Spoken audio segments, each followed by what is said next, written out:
नमस्ते।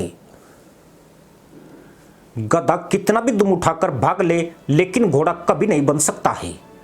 आर्थिक संकटों में फंसकर भिखारीगिरी के रिकॉर्ड तोड़ने वाले पाकिस्तान के पीएम शहबाज शरीफ ने एक हफ्ते पहले बड़ी मुल्लाई बकलोली करते हुए कहा था कि वे दिन चले गए जब पाकिस्तान अपने मित्र देशों के सामने भीख का कटोरा फैलाता था। उनके इस जज्बे वाले बयान के बाद देश की आधी से ज्यादा मदरसा पैदाइश जालीदार टोपी उतारकर उसके छेद से चांद को देखने लगी थी। कुछ ऐसे भी थे जिन्होंने सूरज को पिछवाड़ा दिखाने के लिए ऊंचे टीले खोजने शुरू कर दिए थे। पहली बार जज्बे वाली कौम को एहसास हुआ कि अच्छे दिन आ गए हैं। शहबाज शरीफ ने यह बकलोली पिछले हफ्ते संयुक्त अरब अमीरात की यात्रा के दौरान की थी, लेकिन मुल्ला जी के ख्वाब बिना जूते के जुराब साबित हो गए। पाकिस्तान को आर्थिक मदद के लिए चीन के सामने फिर कटोरा फैलाना पड़ गया है। बजट पेश करने से पहले शहबाज शरीफ 5 दिनों की चीन यात्रा पर जा रहे हैं। यह सवाल तो बाद का है कि चीन से पाकिस्तान कितनी भीख बटोरेगा। उससे पहले सवाल यह खड़ा हो गया कि आखिर शहबाज ने किस जज्बे के तहत यह कहा था कि अब जाहिलों के भीख मांगने के दिन लद गए हैं। पाकिस्तान के हाथ कोई खजाना नहीं लगा था और न ही किसी मुल्ला को पाकिस्तान के धनवान बनने का मुल्लाई ख्वाब आया था। असल में जाहिलों के प्रधानमंत्री को मित्र देशों के आगे गिड़गिड़ाने पर भी आर्थिक मदद नहीं मिल पा रही है। दुनिया में पाकिस्तान पर इतनी थूथू सुसु हो रही है कि वह किसी भी देश को निवेश का प्रस्ताव देता है तो उसे भी भीख समझ लिया जाता है। जब तमाम हथकंडों के बाद कोई भी देश पाकिस्तान की धूर्त मुल्ला पॉलिसी में नहीं फंसा तो उसने कटोरा फैलाना ही बंद कर दिया है और उस हालत में पहुंच गया है जो दे उसका भी भला और जो ना दे उसे इंशाअल्लाह। पाकिस्तान के पास जो था वह चीन को खो चुका है। उसकी कमाई के तमाम संसाधनों पर चीन और उसकी कंपनियों ने अघोषित नियंत्रण कर लिया है। इनमें गवादर पोर्ट और बलूचिस्तान की खदानें ही शामिल नहीं है। एनर्जी सेक्टर, इंफ्रास्ट्रक्चर, स्पेस, परिवहन, टेलीकॉम और डिफेंस सेक्टर भी शामिल है। दूसरे देशों के लिए पाकिस्तान में निवेश का कोई ऐसा खास क्षेत्र नहीं है जो उन्हें आकर्षित करता हो। सऊदी अरब और संयुक्त अरब अमीरात को पाकिस्तान ने बलूचिस्तान में रिफाइनरी और ऑयल कैपेसिटी के क्षेत्र में निवेश के प्रस्ताव दिए हैं। इसके अलावा पाकिस्तान इंटरनेशनल एयरलाइंस में निवेश की पेशकश की है, परंतु ये दोनों ही प्रोजेक्ट घाटे वाला सौदा है। खुद चीन ने इनमें दिलचस्पी नहीं दिखाई थी, जबकि पाकिस्तान ने सबसे पहले बीजिंग से ही मदद की गुहार लगाई थी। असल में चीन उसी बिल में हाथ डालता है जिससे सोने के सिक्के बाहर निकलते हैं।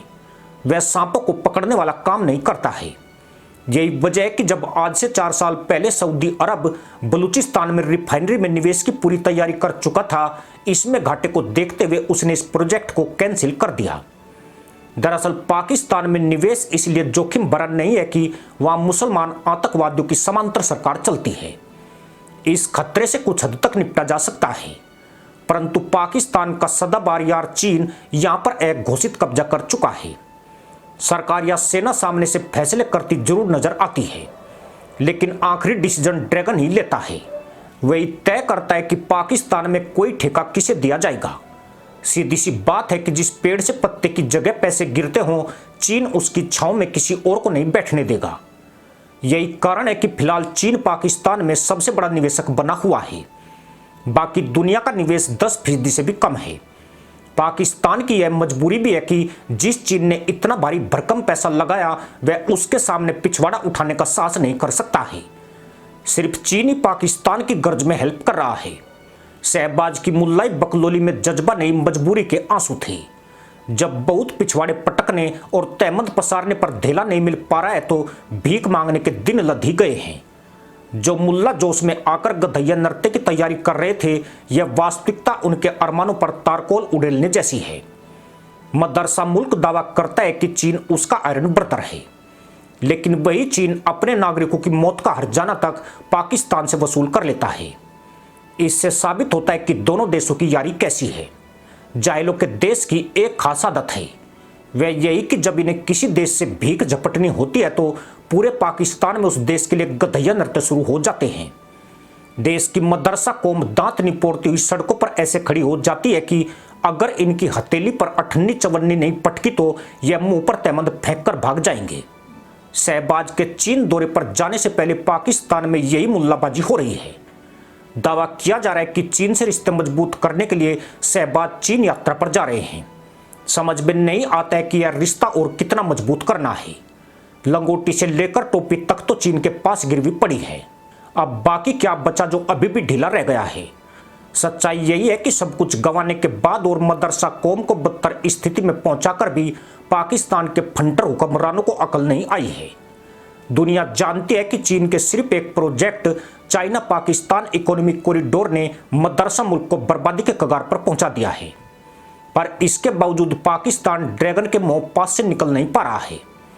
अगर CPEC प्रोजेक्ट पश्चिमी देशों की परियोजना होती तो कभी का पूरा हो चुका होता और मदरसा मुल्क की ऐसी हालत कभी नहीं बनती, मगर चीन ने इसे जानबूझकर लटका दिया है ताकि पाकिस्तान उसके चंगुल से बाहर नहीं निकल पाए। 4 जून को शहबाज शरीफ चीन की शरण में होंगे।